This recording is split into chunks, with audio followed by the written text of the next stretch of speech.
দেশের জনগণ ৫ আগস্ট গণহত্যাকারী দল আওয়ামী লীগকে নিষিদ্ধ করেছে উল্লেখ করে জামাত ইসলামের কেন্দ্রীয় কর্মপরিষদ সদস্য ও ঢাকা মহানগর দক্ষিণের সেক্রেটারি ডক্টর শফিকুল ইসলাম মাসুদ বলেছেন, আওয়ামী লীগ নিষিদ্ধ ইস্যুতে প্রধান উপদেষ্টার বক্তব্য জাতিসংঘে বিশ্বাসঘাতকতার শামিল। মঙ্গলবার জামাত ইসলামী ঢাকা মহানগর দক্ষিণের উদ্যোগে ঢাকা ৫ সংসদীয় এলাকায় ছাত্র প্রতিনিধি সমাবেশে প্রধান অতিথির বক্তব্যে এসব কথা বলেন তিনি। মাসুদ বলেন, আওয়ামী লীগকে নিষিদ্ধ করা হয়নি, কার্যক্রম স্থগিত করা হয়েছে।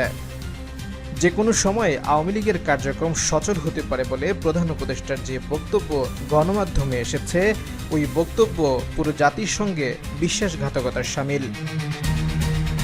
তিনি বলেন, সরকার আওয়ামী লীগকে নিষিদ্ধ না করলেও এদেশের জনগণ ৫ আগস্ট আওয়ামী লীগকে গণহত্যাকারী দল হিসেবে নিষিদ্ধ করে দিয়েছে।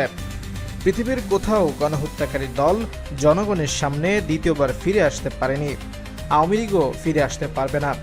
যারা আওয়ামী লীগকে পুনর্বাসনের চেষ্টা করবে, জনগণ তাদেরকে প্রতিহত করবে।